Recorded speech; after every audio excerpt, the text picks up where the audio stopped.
Good morning. Thank you all for being here. Appreciate you coming back again for this series. We're basically, this is class 4, so 9. So basically, you're getting 6 hours of preparedness, which is a minute drop. It's kind of like everything's on speed dial for what we've covered. We're basically just giving you coverage, right? Everything up to this point is a feeder into this class today, the 5-mile radius. This class, I'm doing it in 90 minutes. I've cut it down some. This is typically a fire hose class that takes 3 hours minimum, right? And why do you prepare? Other than it's a good, clean way of life. But why do you prepare?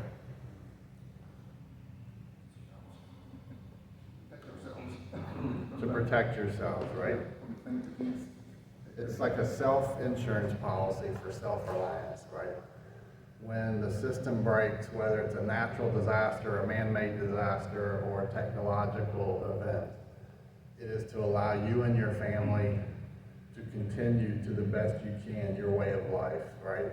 Food, water, shelter, protection, security, and things of that nature.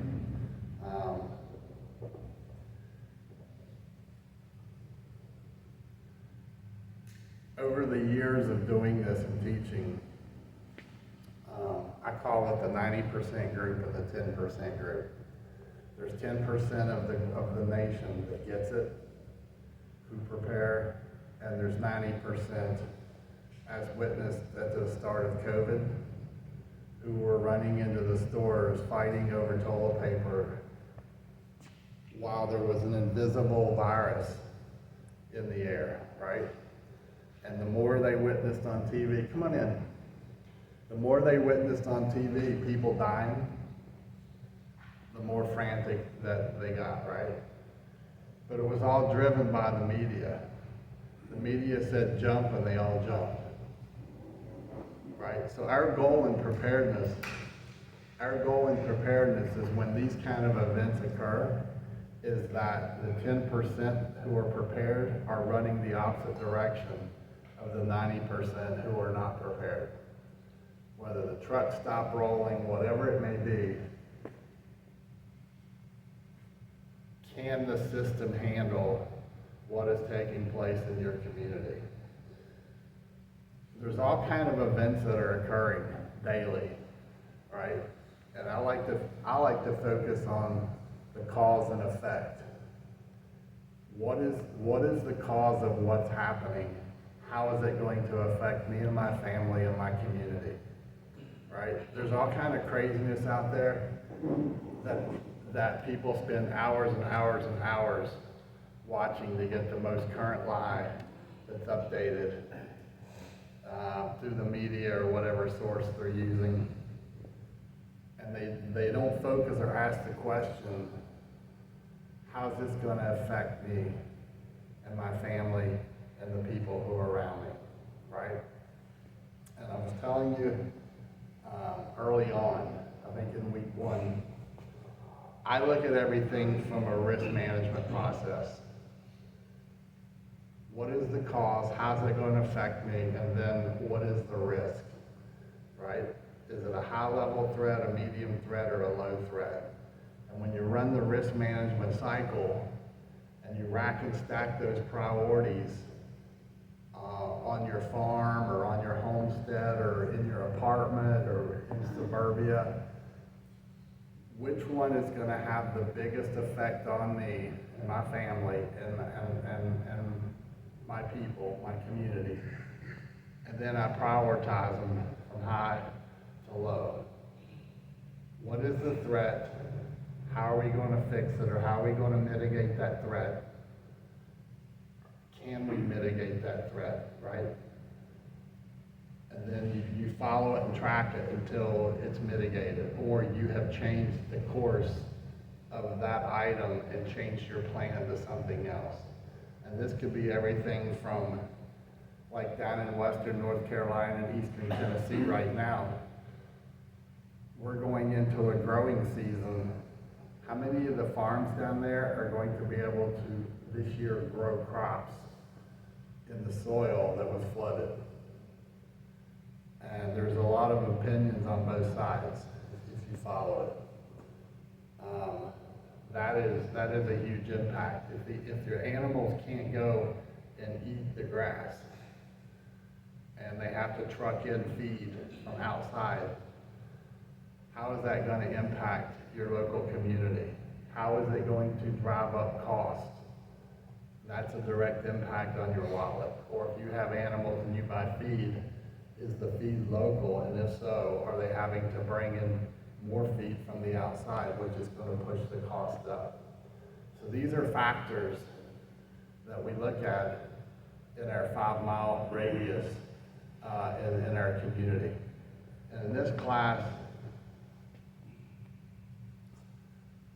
I'm going to try to show you all the areas that we look at from community to community, and I'm using survival as the community for the data that I pulled to show you the things that we look at, okay?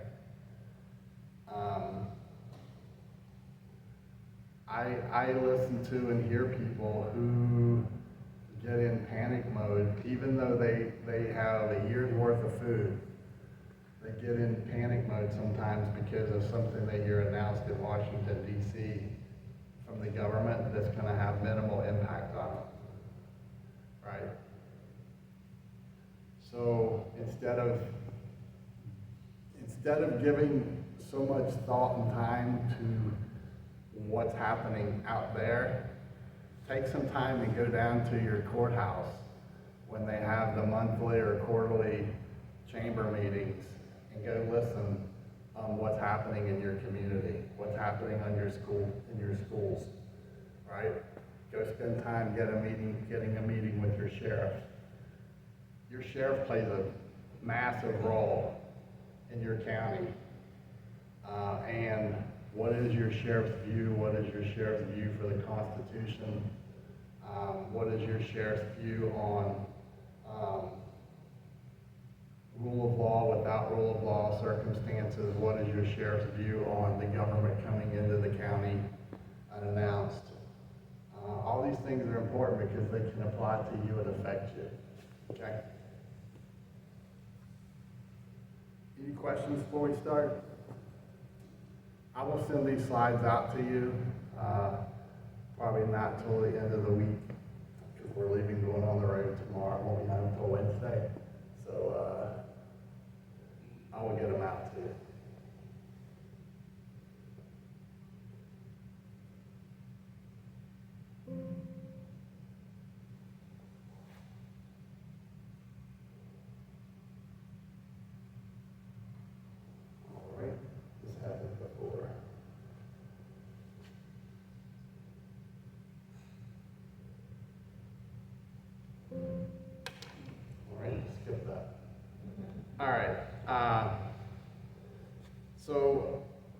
exception of this class, what's in this class will be in book 3. It's not out yet. That's called Hope for Survival, Protecting Your 5-Mile Radius. And it's going to be about a 400-page book that goes through this in detail and gives you scenarios for it. But the other classes, book 1, book 2, has that information. It's got charts, things that you can use to build your own, from your PACE plan to your alerting matrix and things of that nature. Some people use book 1, the how preparing food, water, shelter, security. They use it more of a workbook than a reading book. All right, how many of you have ever read a book called The Art of War by Sun Tzu? The gentleman I was telling you about before we started today, the video I'm gonna send you, he was even talking about the book The Art of War, Sun Tzu. Every battle is won before it is fought. That's what this course is about. How well you know your community, your people, and the feeders of your community, pro and con, will help you prepare, if we can use the term battlefield, it will help you prepare the battlefield before any kind of natural or man-made or technological disaster occurs, okay?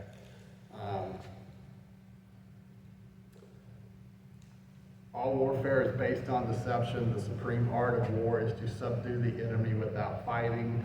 And today we will teach you how to harden your target, which is your community. So the theory and concept of the 5-mile radius. Just as we need to prepare our community with the advancement of current technology, our government is doing the exact same thing with our communities. After 9/11 happened and Homeland Security was established, the Patriot Act came out.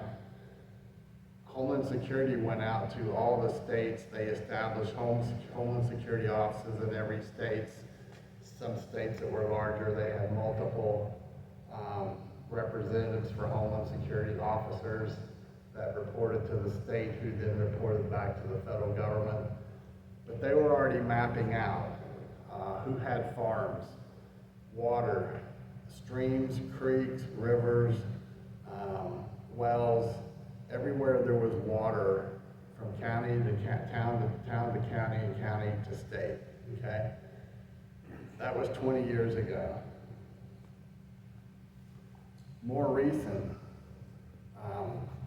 is everyone familiar with what's called geofencing? Geofencing. Well, you're familiar with January 6th, that day, January 6th, when Trump was leaving office and Biden was assuming the presidency, and the January 6th event occurred, and all the patriots, they rounded them up. Well, how did they know who was there? On COVID. When COVID was, came out, stay six feet apart, do you honestly think staying 6 feet apart was because of the virus? Well, how did they know there were so many tourists from California on the Florida beaches when everyone was basically in lockdown? Those little devices that we call phones, they do this thing called geofencing. And it's where they basically go into an airspace and they basically build a fence around that airspace, and anything going in and out with communications whether it's calls, emails, text, inside that fence it intercepts it. Well, since that time to the last year, the federal government has been, do you remember, I don't know, 3 months, roughly 3 months prior to the election, and when there were podcasters reporting all these strange aircraft from all the different agencies that were flying around? Well, they were doing what was called mapping the battlefield digitally. And they were building geofences around what the war gamers who set and play war games, if this event occurs, we think this will be the result, right? And they were building the battlefield by building geofences around the major city areas where they believe if there is a societal collapse or invasion of America, where it's going to occur at. So by doing that and having these already built, they can immediately save time and immediately deploy to gather data, intel, threats, and so forth. So, while so many people are still thinking that the Red Army is going to come over the hill and that's going to be their threat, you got to realize in the age that we live in, one of the biggest threats you can't see, and that is digital technology and AI. And as awesome as it is that they can use this technology for new advancements in the medical field, building devices to help people be able to use their legs and arms and so forth, there's another side to it, because with so many things that are good, there's always those who take what's good and make it bad, right? So 5 years ago, roughly, we just hit our 6th anniversary for Hope for Survival. So after the first year, I started developing this 5-mile radius concept. So the theory of the 5-mile radius is to build security in depth to 500 yards, 5,000 yards, one building, one block, a neighborhood street, or the entire neighborhood, a mile or 5 miles. It could be your farm, multiple farms, a mile or 5 miles. Gathering and collecting information is a process. It is not black and white, and it must be analyzed and determine what risk you face from the threat. Not everything's a threat, but you need to know what they are and how to process them. Information may be fresh, old, third word, first person, historical, or immediate. How you process it and then apply it is likely the determining factor to keep your community a hard target. Your job is to push the threat as far from you as possible. You may still have threats close by. Identify them now to gain the upper hand when things tank. In one of the classes, and I think I have the slide in this class as well, we talk about doing route surveys and understanding on routes that you drive what's around you, choke points, who lives in what homes, ways to get out and meet people who you may not be spiritually or ideological connected with, ways to bring you together to at least understand where they're at now versus later when there's a possible threat happening. So again, you want to push the threat as far as possible. You may still have threats close by. Identify them now to gain the upper hand when things tank. Who is a patriot? Who is armed? Who has food? Who can you trust? Who would you want to be on your team and near your family? When threats are near, liberal and or conservatives will team together to save families. I used to have this attitude 10 or so years ago, and I used to crack jokes about liberals, and sometimes I still do. But my attitude towards them has changed because they're still my neighbor, right? And there may come a time when together we may have to do a task together whether I like how they think or not, right? And that goes to that community garden.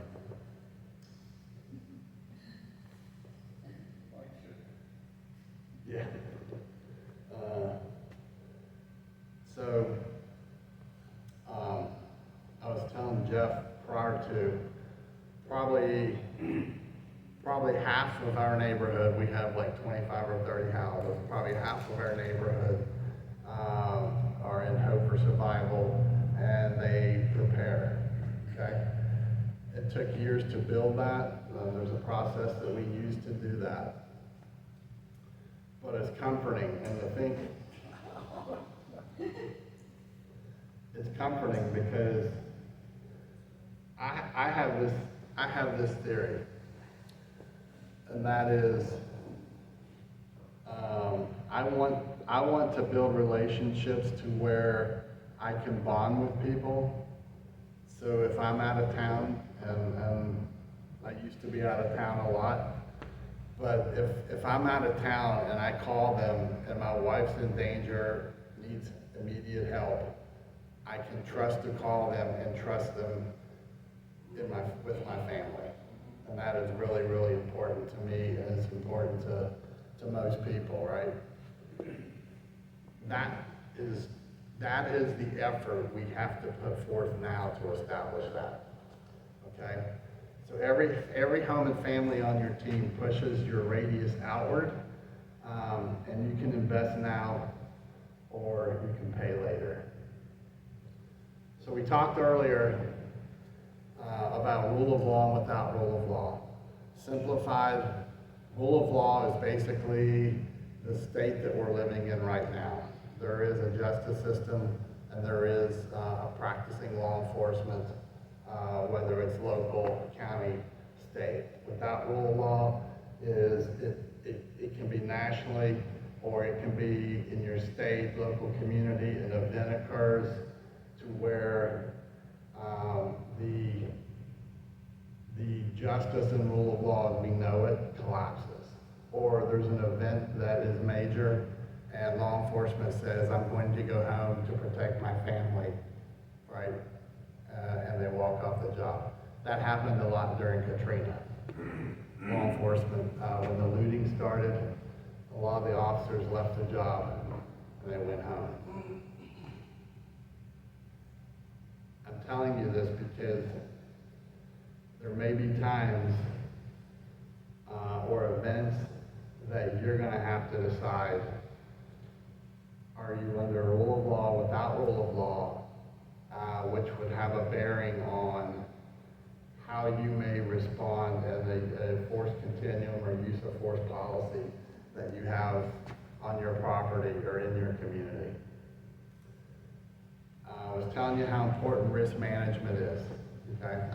So you need to identify it, assess it, evaluate it, manage it, and measure it. If you find out your animals are sick, is it coming because the feed's bad? Is it coming because they've been exposed? Is it coming because there's something in the water? Those are all individual risks that you have to evaluate and determine as you process through them which one is the highest risk, right? This is an example. We talked about layers of security and depth, okay? Deter, detect, delay, defend, deny. And you can see the blue circle with deter at your outermost property line. That actually goes, depending your living environment, it can go actually from your property line out through neighborhoods to your community. Okay, then detect. How do you know if something's been on your property? It could be human, or it could be of the animal type that is a threat to your animals, okay? Then you go from detect to deny. How are you going to deny as those threats get closer to your most inner circle, which is where your resources and your family are at?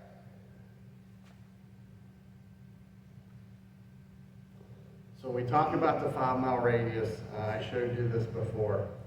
On your left is a urban apartment, you see the yellow block, that's you in the apartment. You see red blocks around your apartment.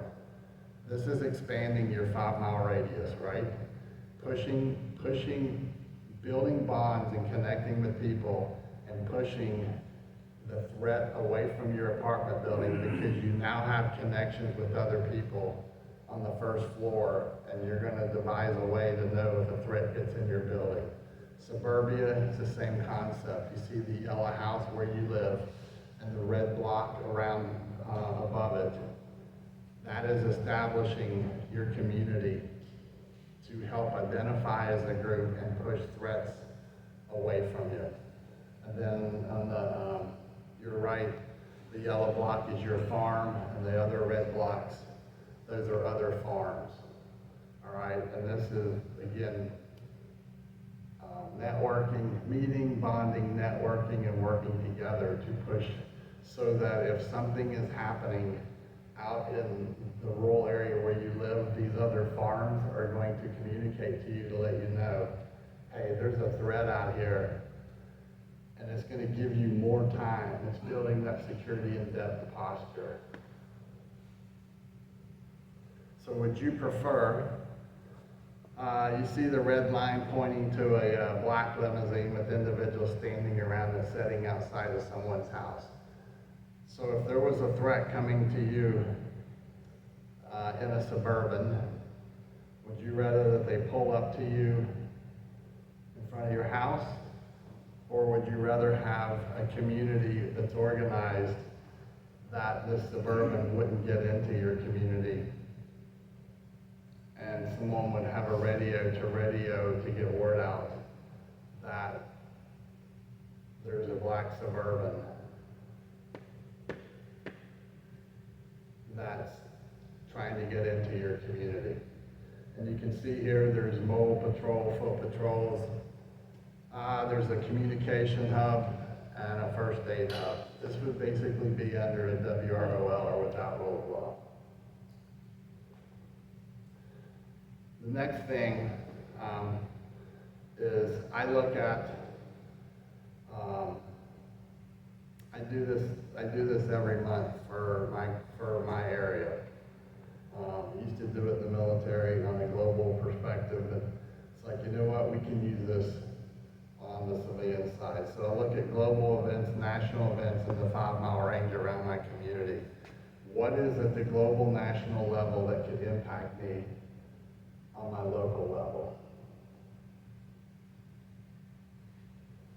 So for survival, the threat matrix top 5, global threat of war, food shortage, EMP, CME, solar flare, global economic monetary crash to achieve digital concurrency, or a new pandemic. National, government instability from political party division and national uprising, economic monetary system crash, the Great Reset, potential for global war on 3 fronts, Ukraine, Pacific region, and the Middle East. Anarchy, culture clashes, race, socioeconomic, government inability or effort to control, supply system interruptions, weather. Always remember, as President Reagan used to say, you're 9 meals from starvation. With a just-in-time supply system that we use in America, stores, pharmaceutical, and fuel are stocked for 3 days, right? So when we get into, I start showing you some of the closer in of survival. Always remember, you gotta have food, clean water to survive, okay? What could impact those things?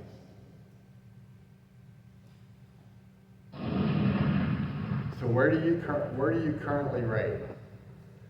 So one of the things we talk about is the 90% and the 10%. You want to be part of the 10%. When the 90% is going that way, you want to go this way, right? And doing that is, you've got to want to be a hard target, think outside the box, right? You've got to see things from a different perspective than the 90%ers of how they see it. So we say that we want to keep you left of bang. Bang is the danger line, right of bang is you've already gone through the danger. Left of bang is identifying it beforehand and staying away from it. If you've not read the book Left of Bang Concept, I would encourage you, two Marine officers, we had troops dying in Iraq and Afghanistan far more than should have been dying. So they started looking at how we had been doing business, and they came up with the left of bang concept. And it was being able to identify, using the OODA loop, being able to identify threats immediately, things that did not fit the picture, right? And the Marines were able to process that, make adjustments, and it cut down on the number of deaths daily in the war zone from using this process. So many things in preparedness. Well, I find that a lot of people like to do preparedness, and they do the things that they like to do and they're comfortable doing, right? Canning, they love canning, getting good deals on things to buy, to can, trying to grow things to can. A lot of people who prepare, they don't like to do things that are a challenge or a struggle or requires a lot of labor, all right, and things that takes a lot of time. I know folks that prepare, they're on the outside looking in, they're extremely prepared. However, most of the things that they purchased for their preparedness package, they're still in boxes sitting in a garage, right? They don't get them out and they don't know how to use it. What good is it, okay? So information or intelligence. Good plans are built, exercised, utilized based around training, equipment, capabilities, available manpower, threats, and intelligence. Your objective is to make yourself and your living area a hard target to the best extent possible. A soft target will get you and everyone else killed. Now, you've got to also think during any kind of natural man-made disaster based on your community where you're at. The people who are posing a threat to you, what is the highest likelihood of who those people would be, right? That will help you determine if it's people who are randomly looking for opportunity to steal from you, take from you.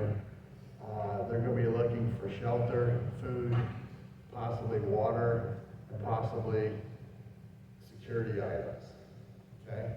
Either things they can use to feed their family, or they're looking for things that they can quick sell and get money for other problems that they may have. This determines on, as an individual, how much time are they willing to spend scoping out your property and scoping you out. Our goal here is to get you thinking and moving forward to change habits, trends, and predictability to become a hard target.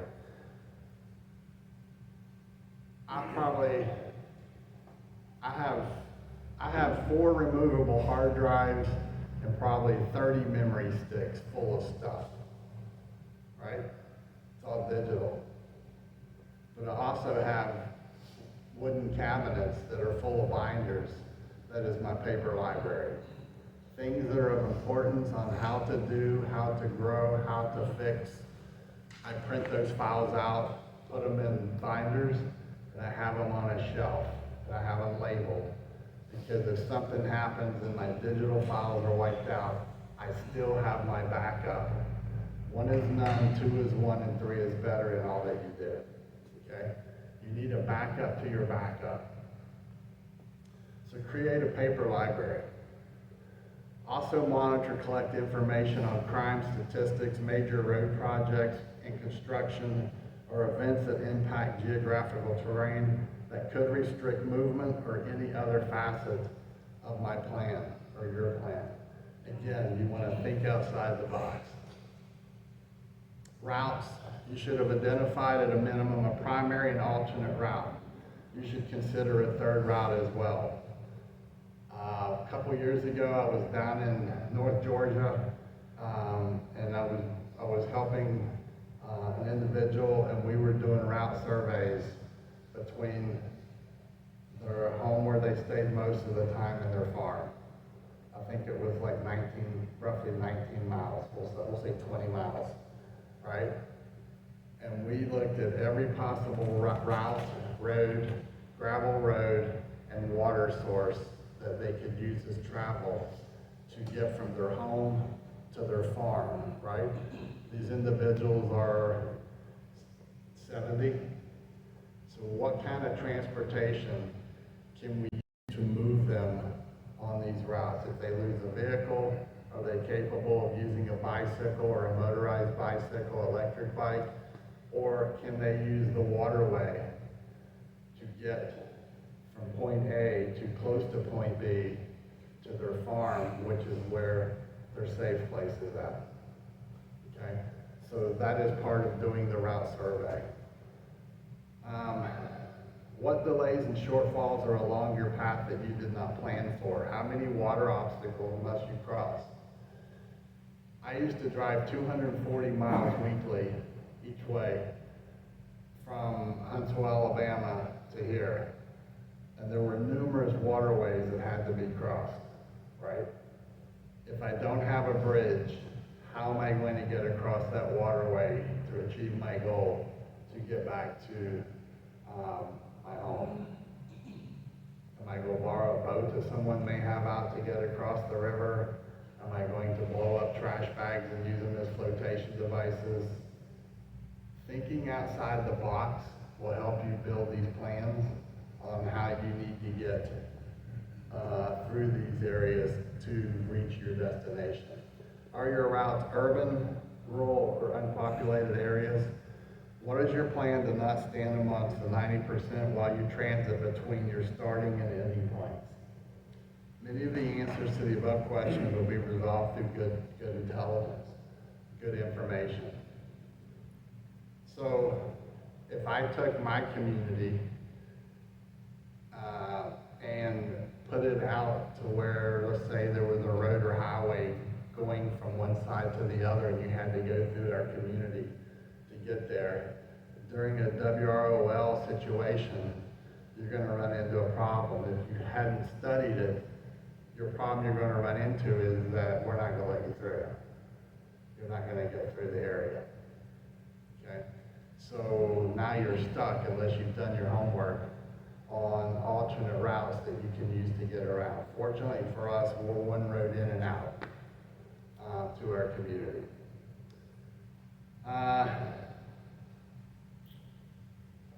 So I'm going to show you, you don't have to write these down because when I send it out, you'll have them. I'm going to show you this is free information out on the net, places you can go to get really, really smart, okay? Open Secrets, Center for Responsive Politics. You can use this site here to find out about anything you want to know politically. You can find out about people in your community, how much money they donate to political candidates or political organizations. So if you're mapping out your community and you're trying to figure out if someone's on the left or right, here's how you can do it. Check-ins, if this, then that, also known as IFTTT. It's a freeware web-based service that creates chains of simple conditional statements. It kind of helps you with search engines. You want to know who checks into what store, where they're at. You can use it. You can also use Google Alerts. Down at the bottom, additional websites contain information on individuals, all open source, free. Zabasearch.com, Switchboard.com, BirthDatabase.com, Yahoo People Search, Intellius.com, and CityData.com. I use CityData.com a ton. All right. Most of the information I'm going to show you all came from CityData.com. Raids and crime reports. It's an open source repository of information to assist you with free information. Open government data, resources.data.gov. And then there's two more on here, crime reports, spotcrime.com. I use LexisNexis. I've been using it for probably 10 years. It's free. And every Sunday morning, because you can tell it, you can get daily, you can get weekly. Every Sunday morning between 8:58 and 9 a.m. without fail, I get an email report from LexisNexis on my 5-mile radius in the town that I live near here, right? And it tells me if in my 5-mile radius, wants and warrants, crimes involving assault weapons, assault and battery. There's probably 300 categories you can mark for information that you want that report to tell you. But you go in, you find your community, I think with the zip code, and you can set it up, and it's free. So with that information, when you develop your plan, you want to develop what's called an area study. You must know the process before you know and understand the information. The intelligence you gather in the following 6 areas will help you answer questions that will assist in building your plans and developing key intelligence points that will support your overall final plan. This is information you expect and envision right now. So what are the conditions and vulnerabilities? Here are the 6 stages in an area study. Any of you who were prior military, do you ever do, especially Army, do you ever do area studies on areas that you deployed to? So we used to, everything that we used to do going into foreign countries, sometimes alone, sometimes I would go with a medic, sometimes it would be a 5-person team with a medic, a comms guy, a logistics guy. We would go into foreign countries, cities, and we would hang out for a week, 2 weeks, mix and blend with them, and we were doing area studies, okay?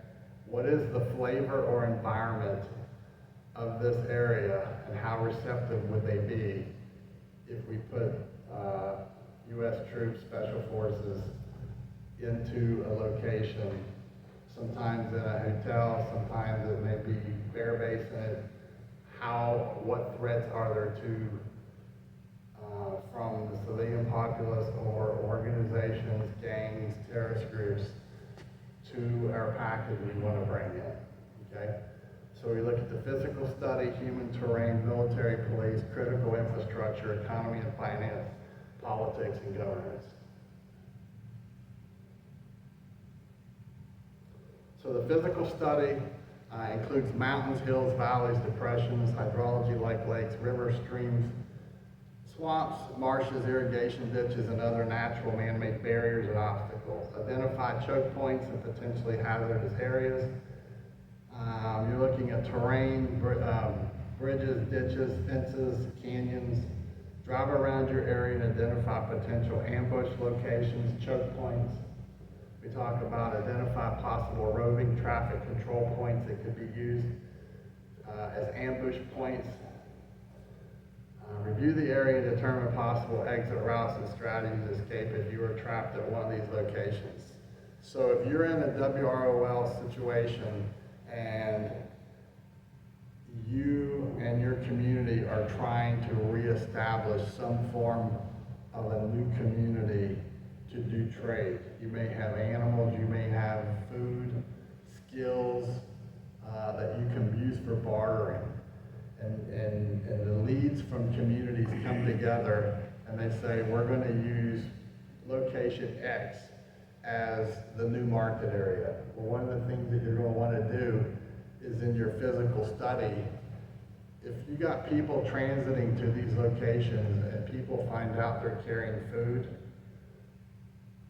now there's going to be a looming threat that escalates against those items and people. So you're going to have to build plans to protect them as part of your mutual aid, mutual understanding agreements between communities. So for Sevierville, under the physical study, one of the things that we looked at, or I looked at, where are all the dams? I want to know where all the dams are in the vicinity and how far, right?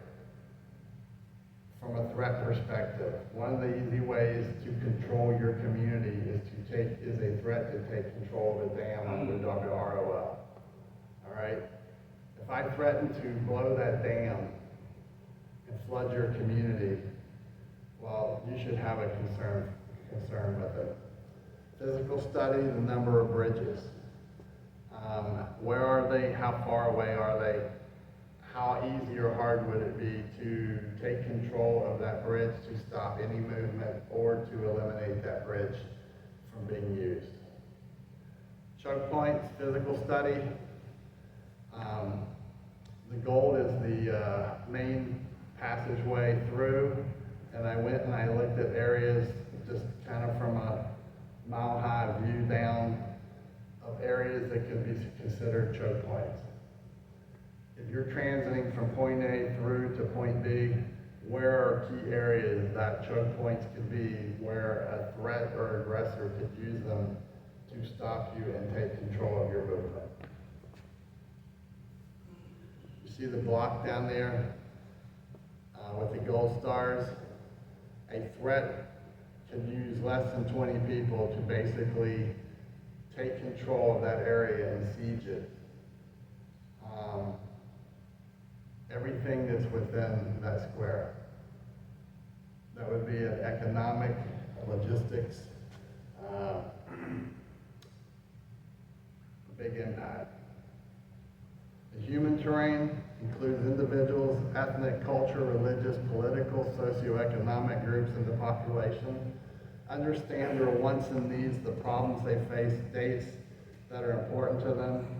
If we're going to live together, it's imperative to know as much about others as possible. This is that Democrat-Republican thing I was talking about earlier.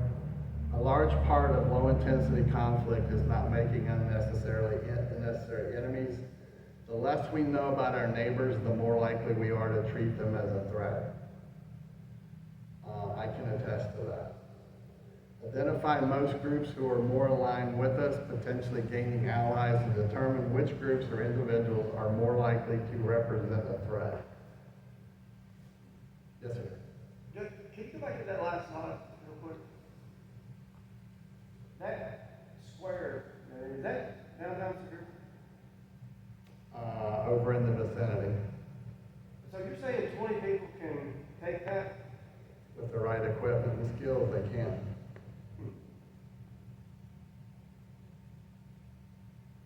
That's what I never thought. You can take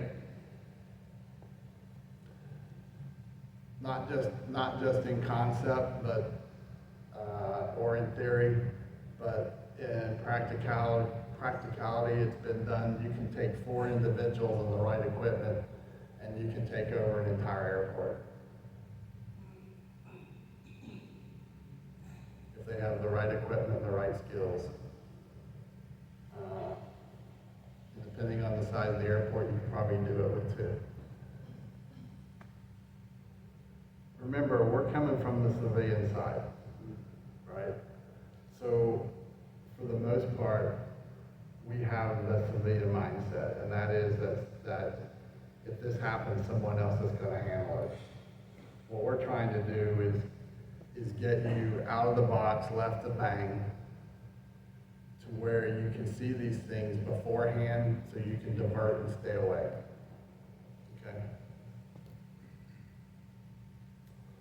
Use the checklist for your area of operations and work out your 5-mile radius. Identify family relations, religious values, political views, ethnic ties, tribes or clans, if any, of the individuals. Examine problems your community faces, economic, political, religious, criminal.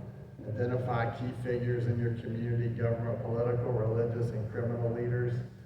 Evaluate the different parts of your community, high crime areas, poverty, affluence, high, low population density, Identify local media, their biases, and how people get news information, print, radio, television, and or social media. In the digital world that we live today,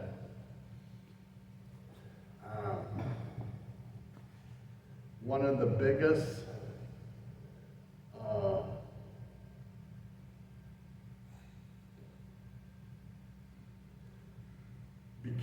because of how our media, for the most part, because of how our media has portrayed the Middle East, I'll use as an example, right? We sent thousands of troops to Iraq, thousands of troops to Afghanistan, billions of dollars of high-tech equipment, right? And one of the things that we learned in Afghanistan is a lot of this high-tech equipment is not really useful when you're fighting in the mountains, in caves. Well, you're just a bunch of dumb camel herders, right? Bad way to think of it. Because ISIS-K, these organizations are highly skilled, they're super smart, they're highly organized in how they do business, and they're extremely accomplished in the cyber arena, especially with the digital footprint, right? So a good example is, how many of you are familiar, I think it was in 2009, the terrorist attack on Mumbai, right? The Taj Mahal and Mumbai. Well, they spent a lot of time running surveillance and the digital footprint. And they went online and they figured out who were the key authorities that if an attack occurred, who were going to be the leaders of the response elements. So as soon as they kicked off their attack, one of the first things they went to do was they eliminated and assassinated all those key leaders because the information that was sitting on the internet to include their home addresses, right? So when the call went out that there's a fire, there was no fire chief or police, right? That was 16 years ago. Go look on the internet. I'm gonna show you all the information. Keep him over there. I'm gonna show you all the information that I pulled off the net. Okay. So for Sevierville, Tennessee economics, in 2022 the population was 17,987, 89% urban, 11% rural. Population change since 2000, it's gone up 53%. 8,700 males, 9,200 females. Median resident age is 38.7, and the Tennessee average is 39. Estimated median household income in 2023, it was 30,000 in 2000. Sevierville is 51,000. Tennessee, 67,000. So think about the fragility of where we are in the world today with our economy and all the things that are occurring when you think that the average income per household is $51,000. When you look at the numbers I'm going to show you on average mortgages, average rent, pay scales, factor those together and look how much stability or instability that exists and why that matters. Estimated median house or condo value in 2023 is $307,000 in Sevierville, and that's just $344 above the average in Tennessee. The mean prices in 2023, all housing units, $363,000 detached and so forth. The median gross rent was basically $1,000. So you're making $50,000 a year, and you're paying $1,000 a month rent. And I promise you that number is higher. December 2024, the cost of living index in Severo was 83.3%, less than the average. U.S. percentage of residents living in poverty, 15.3%. I personally, based on the numbers that I pulled from 2022, 2023 data and national averages, I would say that number is probably close to 30 to 35%. 13.8% for white non-Hispanic residents, 1.5 for black, 24.7 for Hispanic Latino, 8.5 for other residents, 38 for 2 or more races in a residence. Critical infrastructure under your physical survey. Your public water, your city power, LeCompte Medical, there's more than one actually, your airport, the fire department, the city jail, the county jail, rail transportation, dams, and the sanitation department. These are all part of your critical infrastructure for the community. I was showing you a slide that showed you a block on there with ease of siege. I was doing this for a community up in Kentucky a couple years ago, and there were some city officials or town officials that were in the training. And they actually took the information and went and applied for grants. And they got grants from the government to beef up security on the areas that I was showing them because they had not looked at it. But in the ease of siege in this community, much smaller than Sevierville, the main shopping area was here. Across the street was the county jail, and right behind the county jail was the airport, the runway. Do you see a bad combination there? If there's a siege and threat, right, and you've done your homework, how easy it would be to fly a plane or planes in with additional manpower to add to your threat, to maintain and enlarge that threat. Communications, AM, FM, broadcast. Where are people getting their information? As simple as it may be that this is a radio station, it is very easy with simple technology to basically hijack the broadcast coming out of those stations and broadcast messages that you want the population to hear.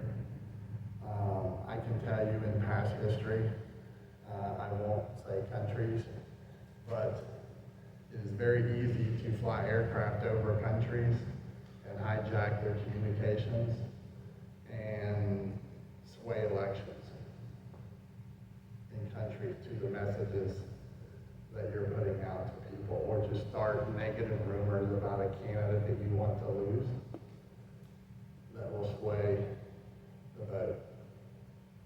I'm not saying that's ever happened. I'm just saying it's very easy to do. Geographic terrain intelligence requirements. What is the physical terrain that affects your area? How does the physical terrain affect my area? What physical terrain is the most likely to change? What man-made obstacles will affect your area? Seasonal climate factors that affect your area. I was talking to Jeff before you all got here, and we were talking about the importance of having 2 to 3 years of available seeds, especially if you've never grown before. The impact of lack of ability, seasonal climate changes. The climate every year seems to be changing, getting hotter. How are you going to grow food to feed your family and your community? So for this community, we look at the average temperatures, precipitation, humidity, snowfall, sunshine, and cloudy days. These are all based on averages. Drinking water stations with addresses in the rural area. Where are they at? If you don't live near a water source and you are able to still get water coming through the lines, which if you go into WROL, it won't be long till they stop manning water treatment facilities. But here's where they are. Fires, seasonal fires, how many? Important to know. Tornado activity, earthquake activity, natural disasters. Tornadoes, the area is below the Tennessee average and the U.S. average. Earthquake activity is above the Tennessee average. And natural disasters, it's near the U.S. average.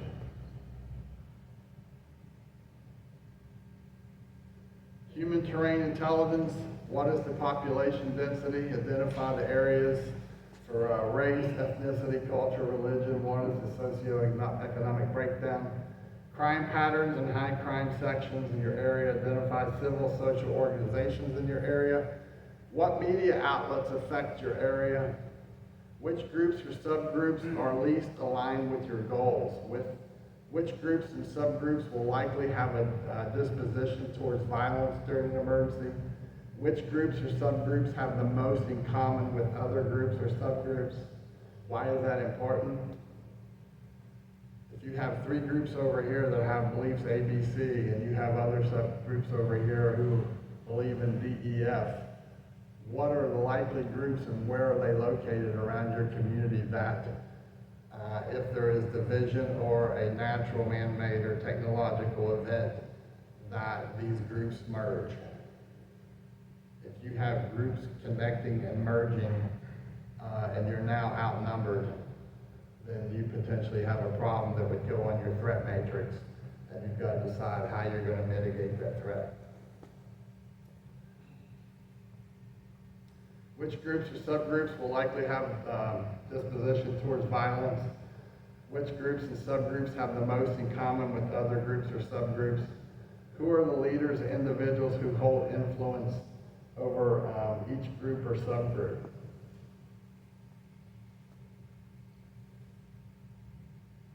So some of you may have been to Haiti. Anyone ever been to Haiti? So something that's going on down in Haiti right now is they basically don't have a government. And what's left is pretty much corrupt. And the United States has pumped billions of dollars into that country, right? The guy, I can't remember his name, the guy who is the #1 gang leader or warlord in Haiti that controls a lot of turf down there, he's known as a murderer and so on and so forth. He actually is, in a recent interview, he is considering running for the president position of Haiti, right? And a Christian acquaintance that I follow, American, recently in the last 6 months had the opportunity to interview this guy. The guy contacted my acquaintance and asked, would he interview him? And he was explaining in there that he is for the people and about the people, and he's tired of the elements ripping the people off of the aid and the opportunity to rebuild their country, right? So on here, who are the leaders or individuals who hold influence over each group or subgroup? It is important to know within these groups, good or bad, who are the leaders. It's not something you may not be able to drive up and knock on the door and take him a donut and say, hey, are you the group leader of X gang? I hear you're back. You're going to have connections and you're going to have to work it. Okay? The human influence. So 3,040 residents are foreign born, 12.2 are Latin America, 2.1 Asian, 1.7 European, 16% average in the city, 5.9 in the state. And then you can go across in 2023 on taxes on properties. Nearest city with population of 50,000 is Knoxville. Why is that important?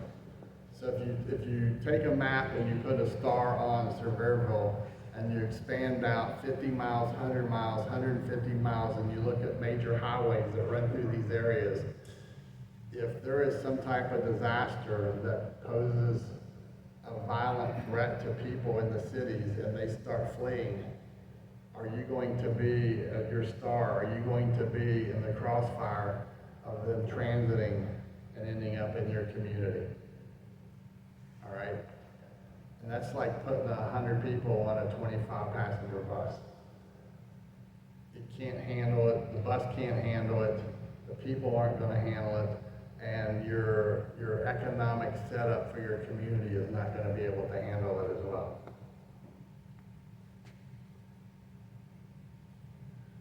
Race and ethnicity.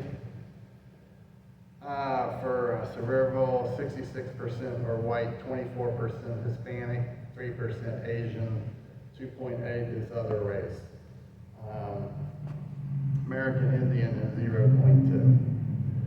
And earlier we talked on the slide about the importance of all these groups of understanding them, understanding holidays that they may celebrate that you don't celebrate, and this goes the same for religion as well. Speaking of religion, so for evangelical Protestant, there's 37,110 congregations. Mainline Protestant, 4,000, almost 5,000, 29 congregations. Catholic, other, and then none.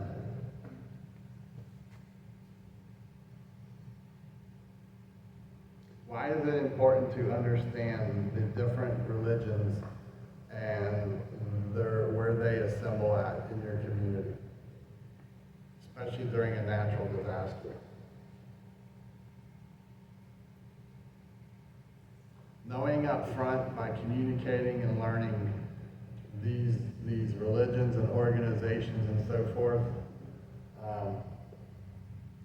was one of the things that we learned during working in Hurricane Helene on the ground over in the disaster areas was how well they did or did not prepare to take care of their people and right outside of their congregation in their small areas of a community. Post-disaster, now going back and trying to encourage the leaders of these congregations to take steps to correct that action, to now be prepared in the event another natural disaster occurs. Overhead community mapping homes and choke points, I mentioned this earlier. This is basically on routes that you may drive where you may have choke points, where there may be threats to you when you're driving.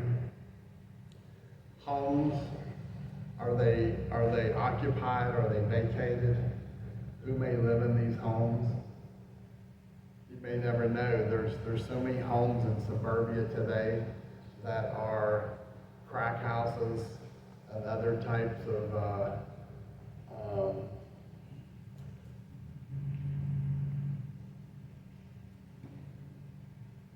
your next door neighbor or someone on your street that is from out of state and buys a home, and you notice there's cars constantly transiting, and the new owners have out of state tags, and actually what they're doing, they're selling meth or another form of drug out of that house,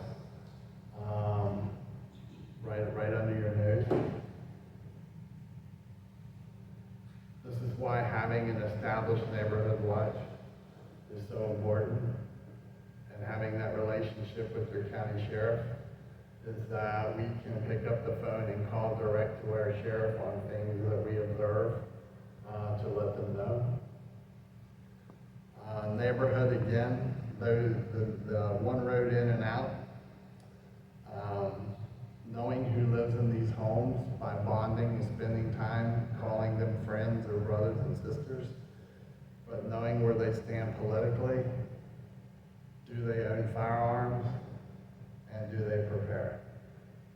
I want to be able to analyze, if I have 30 homes in my neighborhood, I want to be able to analyze based on observations during a non-heightened threat period and estimate out of 30 homes, how many likely can sustain for a week, a month, 3 months, 6 months, which means at what point, because during Hurricane Helene, even we were without power, we'll say. There were folks in our house that immediately loaded their car and left. They went somewhere where there was electricity. Who is likely to stay behind and be part of that community? And are they going to be able to self-sustain, or is it going to need a community to help? And then start working with them to say, hey, you know, we're going to start a community garden. Would you be interested in helping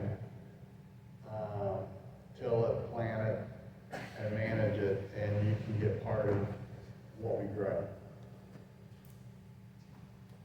Crime, when you look at survivable crime, this is 2010 through 2023, and you look on here, murders in 2023, 1, rapes 11, robberies 4, assaults 76, burglaries 34, thefts 599, auto thefts 36, arson 2. So looking through that list, the items that stand out the most are thefts and assaults. So if the highest one on here is theft at 599 in 2023, that's during ROL, normal times. So what happens if the economy tanks, businesses shut down, people lose their source of pay, they get evicted because they can't pay rent because they don't have money anymore, and now they have, if they don't leave the area, they have to start looking for sources for food to feed their families. Because eventually the food lines of the organizations, churches, and community are going to run out of food. Where are these people going to start turning to get food? The people in their community, right? Better to know it now than to find out when they knock at your door. It's not saying you're bad, it's not saying you're selfish, it's not saying you're willing to help, but I would rather know I need to decide if I'm going to help, because if I have 1 pork chop left and I have 3 kids and a wife to feed with 1 pork chop, and a family of 5 shows up at my door begging, who's going to win? Are you going to feed strangers before you feed your family? That's a personal decision that you've got to decide, that you need to think about before it happens. More information on citydata.com. This is through 2023 on the crime index. Political terrain intelligence requirements. Who is the political leadership in my county? Who are civil servants who wield political influence? Who are the civil servants who wield administrative influence? Who are known pro-constitution politicians and civil servants? Who are known status anti-constitution politicians and civil servants? What is the organization structure of the county governance? What are the perceived strengths of the county government? What are the perceived weaknesses of the county government? If you go out and you go to these monthly or quarterly meetings at your courthouse, you go to a few of them and you'll get answers to these questions just by listening and watching. Okay? How effective at maintaining security would the county government be during an emergency? What is the overall quality of governance of the county? Where are the county and local government offices and buildings?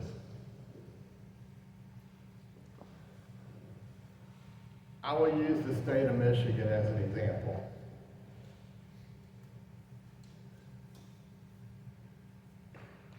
state level, the governor has access to what communities and counties vote which way.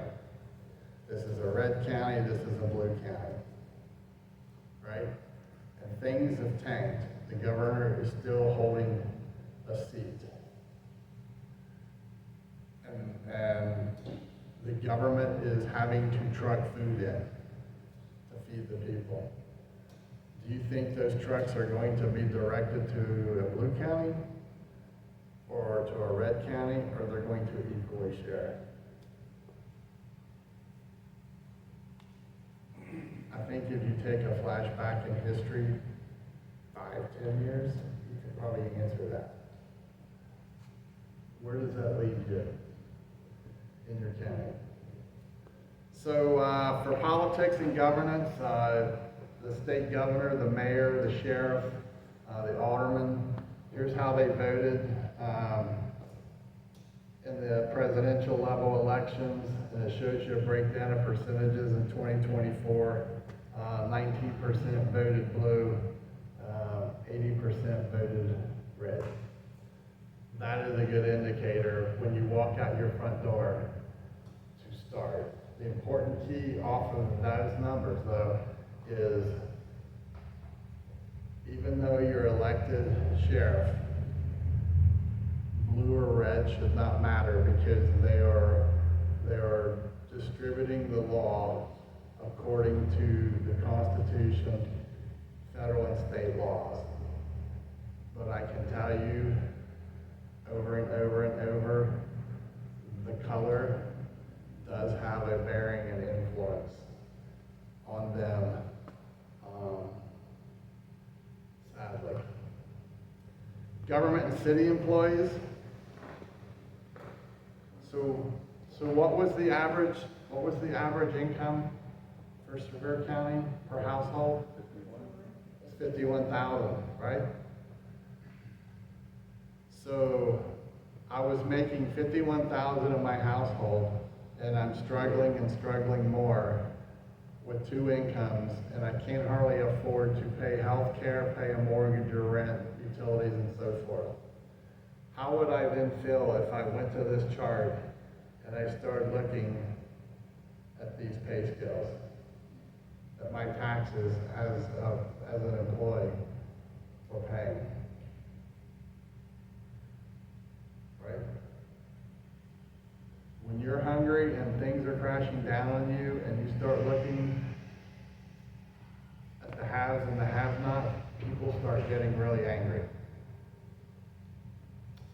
Economic intelligence requirements. Who are the major job providers? What industries operate in the county? What are the service industries dependent on industrial production? What is the unemployment in the county? What are the trends or indicators regarding economic stability? What factors threaten future economic stability? What is the distribution of socioeconomic levels? What are the manufacturing plants, or where are they? Which economic infrastructures are directly related to the political infrastructure? Is it fair to say that this community is seasonal based on the flow of tourism into Gatlinburg and Pigeon Forge? Right? It used to be. It used to be. It's constant now. Yeah, it seems that way with traffic, does it not? So, I think if you went around and you talked to a lot of the food ministries at the churches throughout this area, I often talk to two of the individuals who are part of the food ministry here on numbers. And it's interesting, during the months that Dollywood closes down, how it seems the numbers go up. The folks who are coming through, maybe.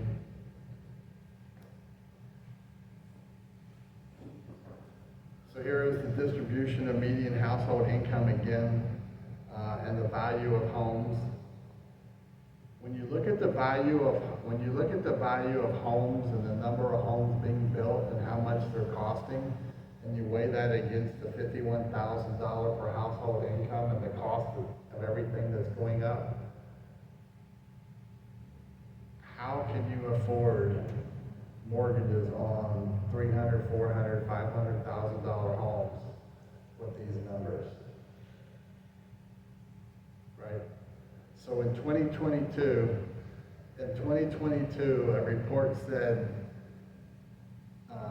that the American populace was wealthier and had less debt in 2023 than at any point since World War II. What had happened in 2021 up to 2022? The government was sending out stimulus, right? They were sending out stimulus. People were not allowed to go out shopping for that period of time. 2023 report says the American populace is holding more debt than at any point in 1 year's time. They're holding more debt than at any point since World War II. In 1 year, we went from the wealthiest populace per family to the most in debt in 1 year. So when you look at those numbers, it's telling you median household income to the cost of rent and the cost of buying a home or building a home, there has to be some massive debt load out there. For whatever reason, the real estate market boomed during that pandemic. For some reason, everyone was buying and selling houses. And there were a lot of people transiting here from other states that were buying homes sight unseen and coming in here. I have a friend who is a realtor in an adjacent state who told me Thursday evening she was just at a real estate meeting in a large city in her state, and the topic of discussion was the number of homes in foreclosure and within 30 days of being foreclosed on around America and this region. We'll say Kentucky, Tennessee, North Carolina area. And it's massive. The number of homes that are already foreclosed and the number of homes that are within 30 days of being foreclosed.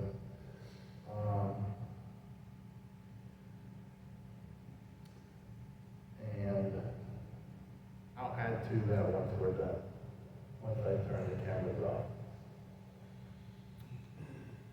Economic influence, again, accommodations and food services makes up 25%, retail trade 17%, construction's 10%, healthcare is 8%, manufacturing is 6.9%, arts and entertainment 5.3%, and it breaks it down all across there. And you can see the gold and purple graphs comparing them to state levels. Tennessee, it looks like healthcare, the area is above the Tennessee average except in manufacturing and healthcare. All right, number of grocery stores, 21. That is per population of 10,000, that's 2.51 stores per person in the breakdown. Super centers is 1. Convenience stores with no gas is 10. With gas is 71. Full service restaurants is 103. The adult diabetes rate is 10.8, just a tad under the Tennessee average. The healthy diet rate, average overall health of teeth and gums, seems kind of silly, doesn't it? Until you don't have these available services there to support these needs down the road. The BMI, psychological, 22.2% of people in this area feel bad about who they are. Alcohol is above the Tennessee rate, 11.7. Same for non-drinking. All these factors for health are really important. Even today, why are they important today? What's going on between the United States and China right now? Trade wars. Trade wars, right? Last I heard, the president has said that we're going to do zero trade with China at this moment, right? Because they're battling because they keep raising the percentages. What's one critical resource that we get from China? Break it down even further.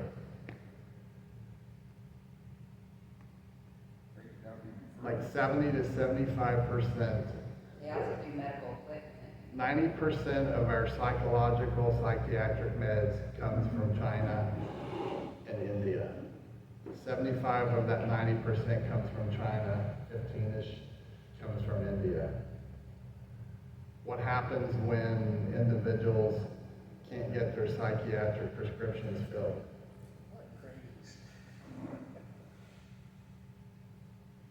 It will be like the zombie apocalypse. And that's no offense to those individuals. You start taking these medications away and these individuals are walking the streets, all of our communities are going to have major problems, especially if we're at a state where we don't have the ability to deal with it, right?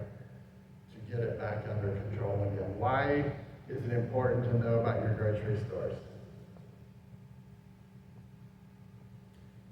We're on a 3-day supply cycle, right? We're feeding, we'll say 10,000 people, and we have 21 grocery stores. Seems like enough. Remember I was telling you about those cities that were out and around within miles of your community? When the people start fleeing, and now instead of 10,000, you got 20,000, you got 30,000 people who are eating off that 3-day supply that was supplied for 10,000. Instead of a 3-day supply, you're down to a 1-day supply, maybe a half-day supply of food or pharmaceuticals or fuel. In a lot of cases, under these environments, even if trucks can roll and the resources are available, companies are not going to send their trucks in. If there's a chance of the truck being hijacked, robbed, or injury to the driver, and you're going to be dealing in a WROL, why it's important to know your gains, because having food is going to be power and control.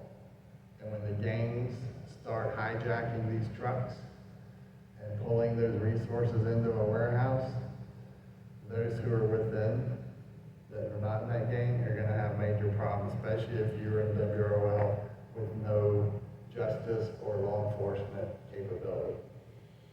How are you as a community going to handle that? Utilities, 71% of the people in this county, in this town, Sevierville, 71% rely on electricity. What happens when the electric stops flowing? What happens to 71% of the people who are freezing during the wintertime? Only 0.6 use wood to heat. This is another indicator of these are potentials, say, between October and February, or October and March. If the power is down, right, for numerous reasons, or if there's an EMP or a coronal mass ejection that knocks the power out for putting you back into the 1800s, and if you don't have your equipment protected, right, or the government continues to ignore the fact that our grid is in horrible shape, and they're wanting to build all these facilities with supercomputers and people drive electric cars and all that. All this is taxing on an already failed grid, right? Well, both Democrats and Republicans, they've ignored this. The government wants to blame it on the utility sector. Well, why doesn't the government mandate a fix? Here's the $40 billion is the estimate that they can fix fix the grid problem from the EMP threat. $40 billion. How much did we send to Ukraine? Ask yourself neutrally, ask yourself the question, why are Americans not first? And those who have been elected to protect the American people against all enemies, foreign and domestic, why are Americans getting the short end of the stick from our government? Education. Why is education important in your local schools?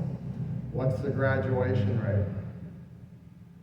How many graduates stay in the community? Meaning, how many are feeders into the job market? How many of them don't go forward to college and they're going in either to local skill trade, VOTEC, or something of that nature, which I think is great.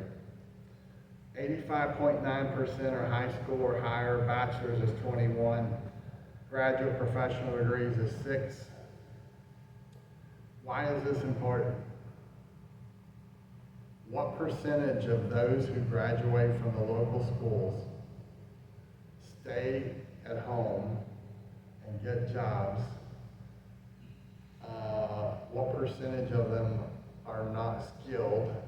So they're kind of maybe going into a service industry of sort, or if they're lucky, maybe a family friend will take them in and teach them skills to help them earn a fair living. What percentage are going to be in the lower pay scale that are payday to payday, that rent, and something happens that their business is shut down, their last payday ran out because they don't get paid enough to save money. What happens to them when they now have a wife and a baby and they get evicted because the owner of the building where they rent from has a mortgage to pay and you can't pay it and you get kicked out? Where are you going to end up at in the community? How is that an impact on you? Where is it in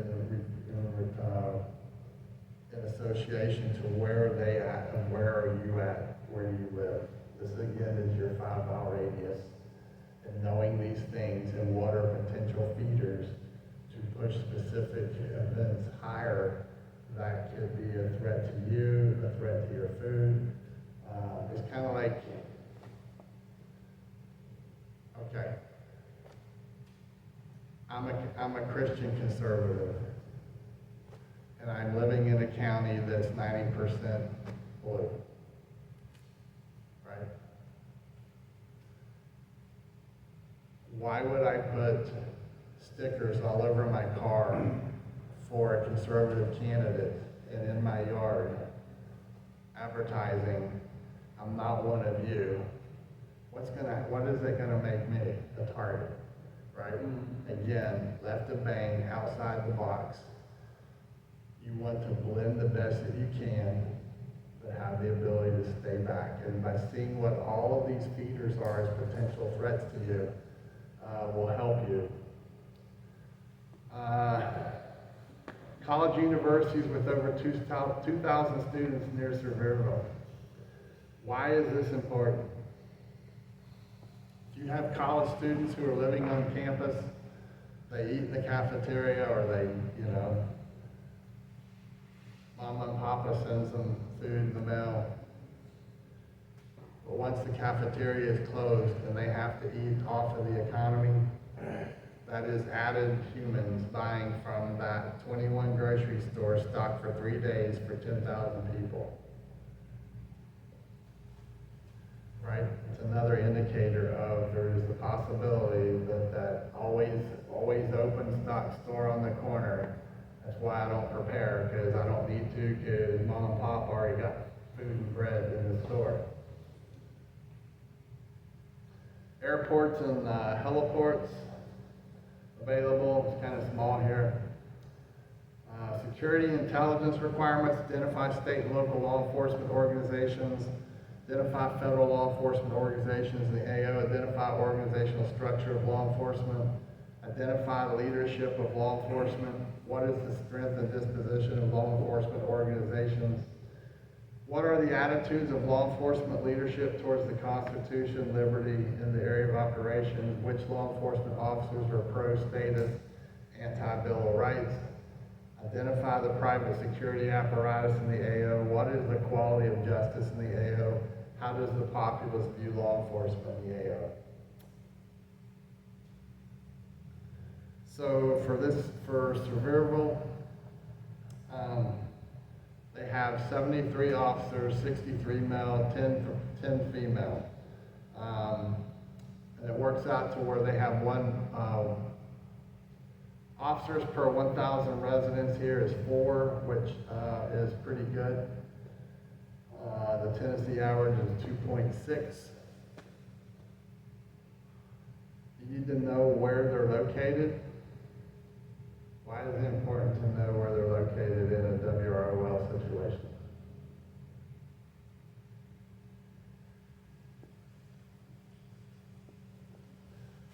What do they keep at it? What do they keep at the police station? Guns. Okay. And during a WROL, when the officers either quit, go home to protect their families, where do most of those guns stay at? At the law enforcement station in a safe. Who do you not want to get a hold of that safe? Rogue elements. Right? It is a potential threat that can be used against you or your community. Maybe they have a plan, hopefully they have a plan, that if something like this happened, it's kind of like an embassy's closing down. When we used to go in and to evacuate embassies, when a government was falling in a foreign country, one of the last steps that was taken was they would go to the roof and they would lower the American flag and take it. Well, maybe they have a plan at the police station that they're going to unload that safe and move these weapons to a safe place out of there. Because that's one of the first places that's going to get hit by rogue elements. There, National Guard armories, things of that nature.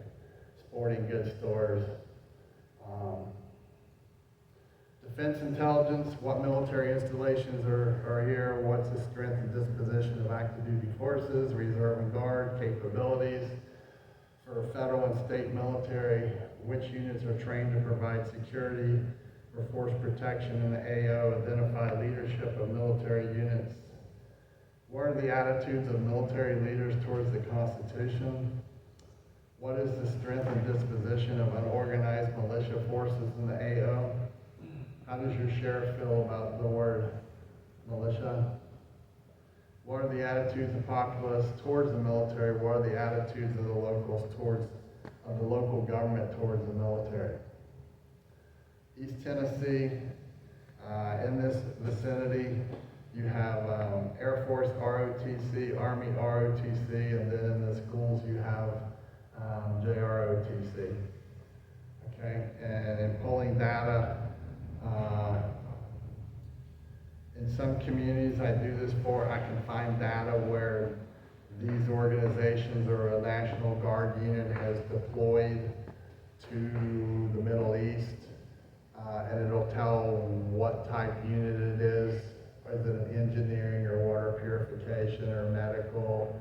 It'll tell you what they are, which will then help you know at their home National Guard facility if they possibly have weapons there, okay? You don't want these tools to get in the hands of wrong people. All right, so the 5 mile radius conclusion. Key to success, short and long term, is an evergreen risk assessment process to augment all preparedness in surviving. Compilation of key information that enhance community risk assessment and threat indicators to mitigate, allows the focus on key areas and indicators to focus, team focus in multiple areas identified will help consolidate the best information needed to build security apparatus and protect your community. Validate collected information to solidify potential threats. Rack and stack vulnerabilities to focus on the most important threats down to lesser possible threats. A single ignored threat could mean the difference in an attack from your community to an insider threat, sharing all your internal information, locations, number of personnel, food quantities, locations, secure posture, and arming strengths. You are the difference. Invest your time wisely now or pay the consequences later. It's your decision. What will it be? Questions? Thank you for checking out the Hope for Survival YouTube channel. If you are new to Hope for Survival, you can check out our books at our webpage. Book 1, which is Hope for Survival, Getting You Prepared for Disasters, and Book 2, Hope for Survival, The Mindset, are both available for order on the website. We also offer the Hope for Survival football stick, which is a memory stick set up as a digital filing cabinet with files already loaded on there for you to digitally copy items such as deeds, auto transcript for ownership, wills, living wills, loans, banking information, items that if your home burned down or you had some form of a disaster, you could have all your important papers already digitally filed on this stick.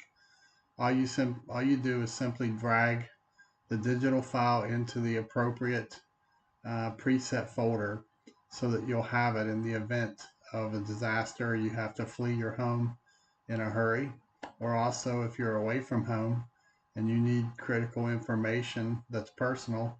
If you have your memory stick with you, you can put it in your computer and pull that information up wherever you may be. Again, you can find these items to order at our website, https://www.hopeforsurvival.com, or you can email me at preparedness101@protonmail.com, and I will try to help you out. Again, thanks for checking out the Hope for Survival YouTube channel.